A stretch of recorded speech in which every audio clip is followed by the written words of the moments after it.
வணக்கம் தமிழக மக்களே, நான் உங்கள் பிக் பாஸ் தமிழ்நாட்டின் நடிப்பு அரக்கன் watermelon star doctor D Divakar BPT MAAP பேசுகிறேன். பிக் பாஸ் ஹவுஸில் நடந்த உண்மைகளை சொல்ல வரேன்.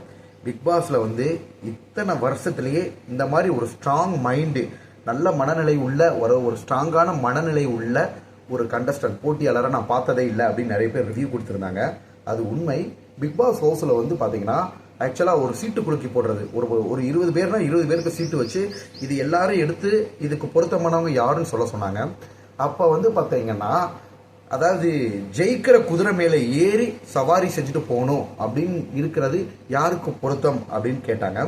அதுக்கு எல்லாரும் தப்பாக பண்ணாங்க. வியானா அப்படின்ற ஒரு பெண் கண்டஸ்டன்ட் போய் என்ன சொல்லிச்சுன்னா, ஜெயிக்கிற குதிரையை திவாகரண்ணா, அவர் மேலே ஏறி சவாரி பண்ணணும்னு நினைக்கிறது கானா வினோத். இவர் எங்கே போனாலும் இவர் கூட வேணும்னே வம்பெடுத்து, அவர் கொஞ்சம் ஃபேமஸான ஆள், இவரை விட அவருக்கு பார்த்தீங்கன்னா நல்ல ஒரு திறமையான நபர்.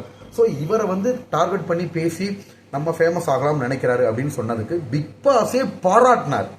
நோட்டீஸ் பாயிண்ட், பிக் பாஸ் ஹவுஸ்குள்ளே பிக் பாஸ் என்னை அப்ரிசியேட் தான் பண்ணார். வியானா சொன்ன பதிலுக்கு கரெக்ட் அப்படின்னு சொல்லி பிக் பாஸ் சொன்னார். நீங்கள் ஷோவை எடுத்து பாருங்கள், ஜியோ ஹாட்ஸ்டாரில் இருக்கும். அதுக்கப்புறம் பார்த்தீங்கன்னா பிக் பாஸ் ஒரு டாஸ்க் வச்சார், யாரா அந்த பையன், அதாவது இவங்களுக்கு பஸ் பாஸ் கொடுத்தா மட்டும் போதும், இவங்களுக்கு காசே கொடுக்க தேவையில்ல, பிக் பாஸ் ஹவுஸ்ல இருந்து இவங்க வேஸ்ட்டு அப்படின்னு கேட்டப்ப இருக்கிற எல்லாருமே திவாகர் பார்வதின்னு சொன்னாங்க. ஓகேங்களா? ஸோ ரம்யா கேட்டாங்க. அப்போ ரம்யா அதை எடுத்துட்டு, யார் காசு கொடுக்கவே தேவையில்லை, இங்கே இருக்கிறது பஸ் காசு கொடுத்தா போதும், இங்கே தண்டத்துக்குன்னா யார் இருக்காங்கன்னா அந்த பொண்ணு திவாகர்னு சொல்லிச்சு. அதுக்கப்புறம் விக்கல் சிக்ரம் பார்த்தீங்கன்னா பயங்கரமாக நடிப்போம், கொஞ்சம் கூட ஒரு ஒரிஜினல் கேரக்டரே கிடையாது, நல்லவரும் கிடையாது. விக்கல் சிக்ரம் அந்த சீட் எடுத்துட்டு என்ன தெரியுமா சொன்னார், காசே கொடுக்க, இவங்களுக்கு பஸ் காசு கொடுத்தா போதும், இவங்க வேஸ்ட் அப்படின்னு சொன்னதுக்கு விக்கல் சிக்ரமே திவாகர்னு சொன்னார். அதுக்கு பிக் பாஸ் சொன்னார், இது நானே நம்ப மாட்டேனே, மக்கள் எப்படி நம்புவாங்கன்னு கேட்டார். ஏன்னா பிக் பாஸ் ஹவுஸில் 24 மணி நேரம் என்னோட நடிப்பு திறமையை காமிச்சிக்கிட்டு இருக்கேன். ஓகேங்களா? என்னோட திறமையை காமிச்சிக்கிட்டு இருக்கேன், எல்லாத்துலேயுமே நான் பங்கு எடுத்துக்கிறேன், நியாயத்துக்காக ஒருங்கிணைக்கிறேன். சொல்ல போனால் பிக் பாஸ் ஹவுஸில் திவாகரால தான் டிஆர்பி ஹை ஆச்சு, திவாகர் இல்லாட்டி ஷோ இல்லை அப்படின்னு சொல்ற லெவல் இருக்கு. ஆனா உள்ள போட்டியார்கள் பொறாமையிலையும் போட்டியிலையும் என்னையும் சொல்றாங்க. அப்பயும் பிக் பாஸ் என்ன சொன்னார்னா, விக்ரம் கிட்டையும் ரம்யா கிட்டையும், இதை நானே நம்ப மாட்டேனே, மக்கள் எப்படி நம்புவாங்க. ஸோ பிக் பாஸ் என்ன ஊக்கப்படுத்தினாரு. அதே மாதிரி பிக் பாஸ் வந்த 2வது வாரம் என்ன தெரியுமா சொன்னாரு, சபரி, விக்கல் சிகரம், உங்களுக்குலாம் உங்களோட பெர்ஃபார்மன்ஸ் பத்தாது, இன்னும் கொஞ்சம் நல்லா உங்க திறமையை காட்டுங்க, உங்க திறமையை காட்டுறதுக்கு இதை விட பெரிய பிளாட்ஃபார்ம் அமையாது, ஆனா நான் திவாகருக்கு எதுவுமே சொல்ல தேவையில்லைன்னு சொன்னாரு. இதுவும் பாருங்க ஷோவில் இருக்கும். ஓகேங்களா? ஸோ பிக் பாஸ் ஹவுஸில் அதிகமாக டிஆர்பி கொடுத்ததுனால ஷோ நல்லா போய்கிட்டு இருக்குன்னு சொல்றது, இதுக்கெல்லாம் காரணமானவே வாட்டர்மெலன் ஸ்டார் ஆகிய நான், நடிப்பாரகனாகிய நான்.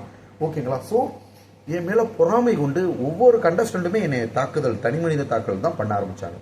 ஓகேங்களா? இதுதான் உண்மை, இதுதான் சத்தியம். பட் யாருக்குமே அசராமல் தனி மனிதனான்ட்டு பிக் பாஸ் ஹவுஸ்குள்ளேயே நான் போராடினேன். அதனால வேணும்னே என் மேலே என்னன்னா பொய்யான குற்றச்சாட்டுகள் வச்சு சீக்கிரம் பிக் பாஸ் ஹவுஸ் விட்டு ஒரு வெளியேறணும் அப்படின்னு சொல்லிட்டு எல்லா தரப்பு மக்களுமே, நானாக இருந்தேன், எனக்கு நான் ஒரு ஆள் தான் சப்போர்ட்டு. ஓகேங்களா? ஸோ இந்த மாதிரி இதுதான் உண்மை. ஓகேங்களா? ஸோ இந்த நபர்கள்லாம் உள்ளுக்குள்ளே நடிக்கிறாங்கங்க. இப்போ விக்கல் சுக்கிற மாதிரி வெங்காயத்தை ஒழிச்சு வச்சா நடிக்கிறது. ஆக்சுவலாக உள்ளுக்குள்ளே பிக் பாஸ் ஹவுஸ்குள்ளே எல்லாரும் லேசாக கேம்ஸில் ஒரு லைட்டாக பிளட் வந்துட்டாலும் ஐயோ அம்மா அப்பா அப்படின்னு சொல்லிட்டு ஊரை கூட்டி பெருசாக நடிப்பாங்க. எனக்கு நடிக்க தெரியாது. ஓகேங்களா? எனக்கும் சிராச்சி காயங்கள் ஏற்பட்டிருக்கு, அது உடனே சரியாயிருந்தது நம்மளுக்கு தெரியும். வேணும்னே நடிப்பாங்க, சின்ன விஷயத்தை பெருசாக்குவாங்க, சீன் போடுவாங்க. இதில் கானா வினோத் என்ற நபர் கொஞ்சம் கூட இப்போ கூட லேட்டஸ்ட்டாக போட்டாங்க, 2 வாரமாக இவர் யாருன்னே தெரியாது கானா வினோத்தை. அவர் திவாகர் கொரட்டை சவுண்டு விட்டு அதில் பிரச்சனையானதுக்கப்புறம் தான் அவர் வெளியிலேயே தெரிய ஆரம்பித்தார். உண்மை அதுதாங்க. ஓகேங்களா? ஸோ அவருக்குன்னு தனிப்பட்ட முறையில் எந்த திறமையும் கிடையாது. அடுத்தவங்களோட நீங்கள் நல்லா நினச்சிக்கங்க, நான் இருக்கேன், என் பக்கத்து வீட்டுக்காரவங்க இருக்காங்க, பக்கத்து வீட்டுக்காரனை போய் நான் தொடர்ந்து கிண்டல் பண்ணி, அவன் வீட்டு வெளியில் நின்று நான் சவுண்டை போட்டு, ஓகேங்களா, அவனை நான் உருவை கேலி பண்ணி அவனை அவமானப்படுத்தினா 1 நாள் பொறுத்திருப்பான், 2 நாள் பொறுத்திருப்பான். 3வது நாள் என்ன பண்ணுவான், அவனும் என்ன பண்ணுவான், கைலியை கட்டிட்டு ரோட்டில் இறங்கி சண்டைக்கு தான் வருவாங்க. இதுதாங்க உண்மை, இதுதான் சத்தியம். இல்லாட்டி போலீஸ் ஸ்டேஷனில் கம்ப்ளைண்ட் பண்ணுவாங்க. ஓகேங்களா? நான் பிக் பாஸ் ஹவுஸில் என்ன பண்ண முடியும், வினோத் வேணும்னே வம்பெழுத்து உருவை கேலி. நானும் நீங்கள் தொடர்ந்து பாருங்கள், கியூசி டாஸ்க் வச்சிருக்கப்ப நான் நியாயமாக உள்ளே உட்காந்துருக்கேன், டேய் பிக் பாஸ் சொல்லிட்டாரு உட்கார்றா அப்படின்றாரு ஒரு கியூசி கிட்ட. இதெல்லாம் யாருக்குமே தெரியல. அது மட்டும் இல்லைங்க, நிறைய அசிங்கமான வார்த்தைகள் உள்ள பேசினார் கானா வினோத் என்ற நபர். நிறைய அசிங்கமாக பேசினவங்க, டபுள் மீனிங்கில் பேசினவங்க, இவங்கெல்லாம் பார்த்தீங்கன்னா யாருமே பெருசாக பேசப்படலை. ஓகேங்களா? என்ன மட்டும் நான் வேற ஏதாவது ஒரு வார்த்தை பேசினா அதை பல அர்த்தங்களா திரிச்சு விட்றாங்க. தகுதி தராதரம் கெட்ட வார்த்தை கிடையாது. ஆனால் காணவனுக்கு நிறைய டைம் கெட்ட வார்த்தை பேசினார். பிக் பாஸ் நாமினேஷன் நடந்துகிட்டு இருக்கப்பே கெட்ட வார்த்தை பேசினார். பட் அதெல்லாம் வந்து வெளியில் வரிசாது சரியான கெட்ட வார்த்தைங்க. அது மட்டும் இல்லாமல் அவர் நடந்துக்கிற விதங்கள் எல்லாமே கொச்சை. அவர் இல்லை, நிறைய பேர் சொல்ல வரேன். விக்கில் சீக்கிரம் சபரிலாம் 24 மணி நேரம் நடிப்பாங்க.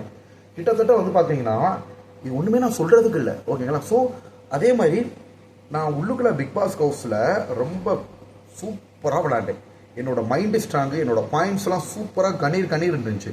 கனிக்கு வந்து பொதுமக்கள் கிட்ட ஓட்டே இல்லை. கனி அக்காவுக்கு பொதுமக்கள் கிட்ட ஓட்டே கிடையாது, ஓகேங்களா. முதல் 4 வாரம் நாமினேஷன் கண்மூடித்தனமாக யாருமே அவங்க நாமினேட் பண்ணாமலே தப்பிச்சுட்டு வந்தாங்க, ஓகேங்களா. சமையல் அப்படின்றது ஒன்று தான் பிரம்மாஸ்திரம். நான் அதை சொன்னதுக்கு அப்புறம் தான் வைல்ட் கார்டில் வந்தவங்க கூட கமையலுக்கு கனி அக்கா வந்து சமையல் அப்படின்ற ஒரு பிரம்மாஸ்திரத்தை எடுத்துக்கிட்டே ஓடிக்கிட்டு இருக்காங்க. அவங்க பெருசாக எதுவுமே பெர்ஃபார்ம் பண்ணலங்க. வைல்டு கார்டில் வந்தவங்க திவாகருக்கு தான் அதிகமாக ஓட்டு விழுகுது, நீ தான் நம்பர் 1ல் இருக்கிற அப்படின்னு சொன்ன உடனே கனி அடுத்து என்னை தான் நாமினேட் பண்ணாங்க. யாரும் எந்த வேலையும் செய்யாமல் சும்மா இருக்கிறதுன்னு கேட்டதுக்கு உடனே கனி என்ன தான் சொன்னாங்க. அவங்க தான் சமையலை தவிர வேறு எந்த வேலையும் பண்ணல. அதே மாதிரி எனக்கு நடக்கிற அநியாயங்களை, அதாவது மற்றவங்களாம் பாருங்க, எனக்கு இவங்க சப்போர்ட் வேணும் இவங்க சப்போர்ட் வேணும் அப்படின்னு பயந்துக்கிட்டு இருக்கவே இல்லை. உள்ள எல்லாருமே பயந்தாங்க. கானாவினத்தில் பயங்கரமாக பயப்படுவாருங்க. அவர் ஃபஸ்ட்டு டைம் நாமினேஷனில் என்ன சொன்னார்னா, நான் வெளியில் போனால் மக்களுக்கு என்னை அவ்வளோ தரும் தெரியாது, ஃபேன்ஸ் இல்லை, நான் நாமினேஷன் வச்சா நான் வெளியில் போயிடுவேன், எனக்கு பிள்ளைகள் இருக்குது, என் பிள்ளைங்க படிப்பு அளவுக்காவது வேணும், என்னை உள்ளே வச்சிருங்க, நான் நாமினேஷன் பண்ணாதீங்கன்னு சொன்னார். அந்த மாதிரி திவாகர் சொல்லவே கிடையாது. ஏன்னா அதுதான் உண்மை, ஓகேங்களா. அவர் என்ன பண்ணுவார், யார் கூடயா சண்டை போட்டால் அவங்க நாமினேஷனில் குத்துருவாங்க, நான் அவங்கள்ட்ட போய் டக்குன்னு காலில் விழுந்துடும். அப்படி நான் அப்படி கிடையவே கிடையாது. என்னை நாமினேஷன் பண்ணாலும் பரவாயில்லன்னு உண்மையை வந்து ஊர்ஜிதமாக எதிர்த்து வச்சேன். ஏதாவது ஒரு கேம்ஸ் விளாடுற வாய்ப்பு அப்படின்னு வந்துச்சுன்னா, எக்ஸாம்பிள் வந்து ஒரு சாப்பிட்டு பார்த்து அப்தான் செத்தான் டாஸ்க் நடந்துச்சுலங்க, அதில் வந்து என்னை பெர்ஃபார்மே பண்ண விடலை கனி, சபரி, எஃப்ஜே. இவங்க என்ன பண்ணிட்டாங்க, இல்லைங்க நான் ஃபஸ்ட்டே பெர்ஃபார்ம் பண்ணுறேன், என்னை பெர்ஃபார்மன்ஸே பண்ண விடாமல் கடைசியில் மேட்ச் ட்ரா ஆனதுக்கப்புறம் தான் என்னை ஏற்றி விட்டாங்க.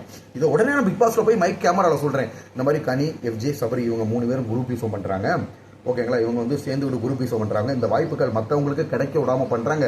பிக் பாஸ் கிட்டே நான் கம்ப்ளைண்ட் பண்ணேன். பட் உடனே பிக் பாஸ் வந்து அது வாய்ஸ் கொடுக்க மாட்டாங்க, ஓகேங்களா. பிக் பாஸ் கிட்டையும் கம்ப்ளைண்ட் பண்ணி பொதுமக்கள்கிட்டையும் இந்த பாயிண்ட் எடுத்து வச்சேன். அவங்க பண்ணுற குரூப் விஷயத்தை உடச்சதே நான் தான்.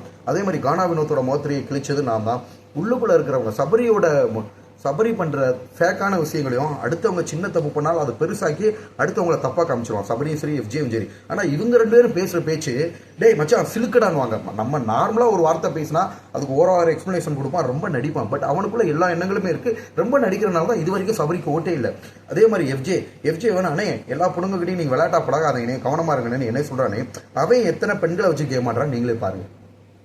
எஃப்ஜே இருக்கிற எல்லா பெண்களுக்கும் யாருக்கிட்ட போய் பேசுகிறானோ அவங்க எல்லாருக்குமே கெட்ட பேர் உண்டாக்கிறான், ஓகேங்களா. ஸோ எஃப்ஜே வந்து இல்லை இவர் தூங்கிக்கிட்டு இருக்கான், அவங்க எல்லாரும் எனக்கு பார்த்து பயந்தாங்க. காரணம் மக்கள் செல்வாக்கு, இந்த ஆள் வந்து பாயிண்ட்டை கரெக்டாக எடுத்து வைக்கிறான் அப்படின்னு இருக்கிற பிக் பாஸ் ஹவுஸ் கண்டஸ்டன்ட் எல்லாருமே என்னை பார்த்து அலற செஞ்சாங்க. நான் எவிக்டட்னு எல்லாருக்குமே சந்தோஷம். அதாவது பாரபட்சமே இல்லாமல் ஒரு தனி மனிதன். அதனால தான் நிறைய நபர்கள் சொன்னது, இத்தனை வருஷ சீசனில் திவாகர் மாதிரி ஒரு ஸ்ட்ராங்கான ஒரு பிளேயரை இதாக உங்களால் கொண்டு வர முடியுமா அப்படி தான் கேட்டாங்க. உண்மை அதுதான் சத்தியம். அப்தான் செத்தானில் வந்து என்னை பார்ட்டிசிபேட் பண்ணவே விடலை.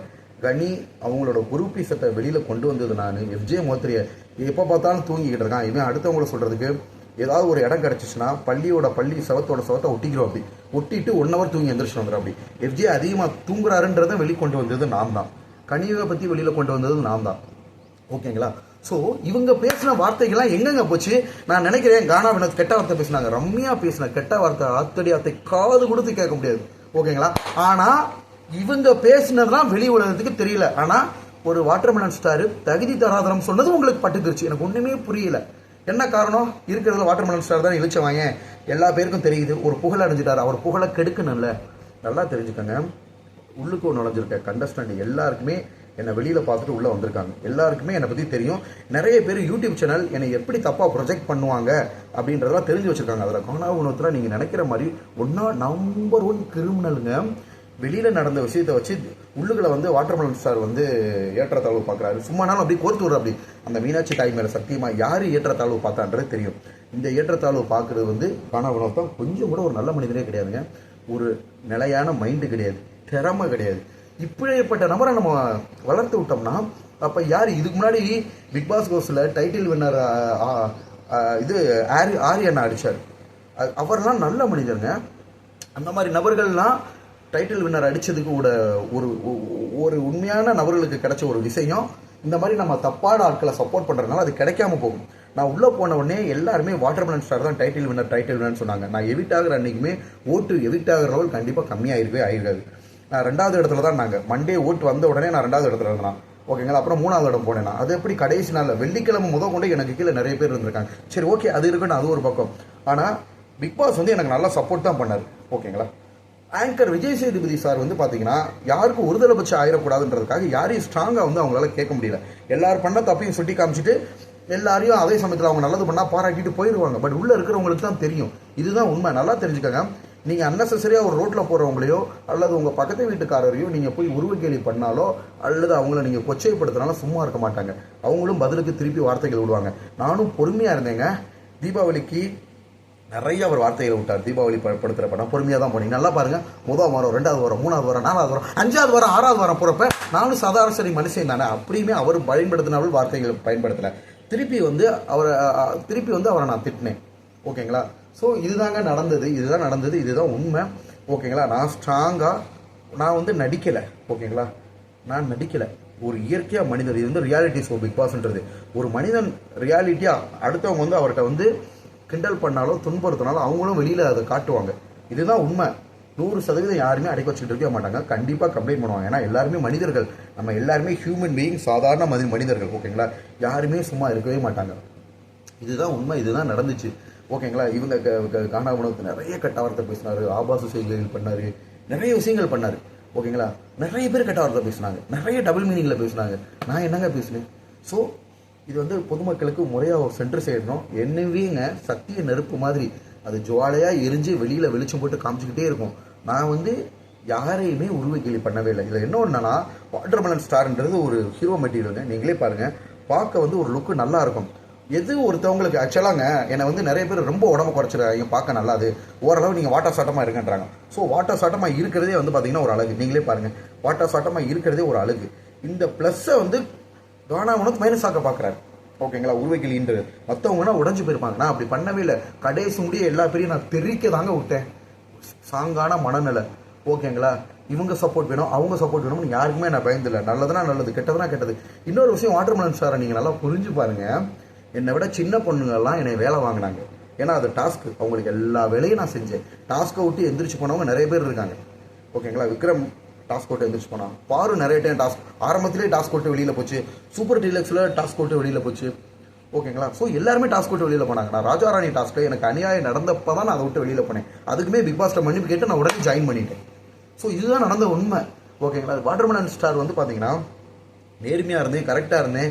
எனக்கு இவங்க சப்போர்ட் வேணும், அவங்க சப்போர்ட் வேணும்னு கிடையவே கிடையாது. எல்லாத்தையும் தாழ்வாகவும் போனேன். ஏன்டா தப்பு இருந்துச்சுன்னா உடனே மன்னிப்பு கேட்பேன். அனைத்து வீட்டு வேலைகளையும் செஞ்சேன். ஒரு சின்ன ஆள் கூட என்னை வேலை எவனா நான் வேலை செஞ்சுக்கிட்டு தாங்க இருந்தேன். என்னை போய் ஏற்ற தழுவிடுறாங்க. உண்மையிலேயே கடவுள் இருக்காரு. இப்படி பேசுகிறவங்களாம் உண்மையிலே சொல்ல வரேன், கடவுளால் கண்டிப்பாக தாக்கப்படுவாங்க. ஓகேங்களா. நான் ஒரு பிசியோதெரப்பி மருத்துவர். ஏற்றத்தாழ்வு இல்லாமல் எல்லா பேரையும் சிகிச்சை அளித்து எல்லா பேருக்கும் வாழ்க்கை கொடுத்துருக்கோம். ஸோ நாங்கள் வந்து எனக்கு பின்னாடி புண்ணியத்தை சேர்த்து வச்சுருக்கேன். ஓகேங்களா. நான் அடுத்தவங்களை மாதிரி பாவத்தை சேர்த்து வைக்கல. பட் காணா உணர்த்தோ மற்ற ஹவுஸ்மேட்ஸோ நிறைய பாவங்கள் செஞ்சுருக்காங்க. இது எல்லாத்துக்கும் மேலே கடவுள் இருக்காரு. நான் வெளியில் போனோன்னே எவ்வளோ சந்தோஷம்ன்றீங்க. ஒரு ஸ்ட்ராங்கான கண்டஸ்ட் கிளம்பிட்டாங்க. இனிமேல் ஈஸினாங்க. பொதுமக்கள் வந்து நீங்கள் டைட்டில் வின்னரில் நினச்சி வச்சிங்க. ஆனால் மக்களோட மனசை கொள்ளி அடிச்சிட்டேன். நான் வெளியில் வந்தோடனே எவ்வளோ குழந்தைங்க அழுதாங்க பாருங்கள். அந்த குழந்தைங்களை நான் மகிழ்விச்சது நான் யாரையும் உருவிகேலி பண்ணி வைக்கல. எனக்குன்னு ஒரு பாடி லாங்குவேஜ், எனக்குன்னு ஒரு திறமை. ஓகேங்களா. நான் சின்னது டான்ஸ் ஆடினா கூட வைரல் ஆகுது, பற்றிக்கிறது. என்னோட தனி திறமையால் மட்டும்தான் எல்லாரையும் மகிழ்விச்சேன். ஓகேங்களா. அடுத்தவங்கள உருவகேலி பண்ணி ஒரு நல்ல மெட்டீரியலை கீழே வச்சு மேலே வரணும்னு நினைக்கிறவங்க யாருமே எனக்கு தெரிஞ்சு வாழ்க்கையில் உருப்பிட்டதா சரித்திரமே கிடையாது. அது மிஞ்சி போனால் ஒரு கொஞ்ச நாளைக்கு இருக்கும், ஒரு மாதம் அதை பற்றி பேசப்படும், அப்படியே அது மறைஞ்சிரும். ஆனால் மேலே திருப்பி சொல்ல வரேன், எல்லாத்துக்கும் மேலே கடவுள் இருக்காரு. அநியாயங்கள் நான் நியாயமாக நடந்திருக்கேன். பிக் பாஸ் ஹவுஸில் நான் நியாயமாக நடந்திருக்கேன். ஓகேங்களா.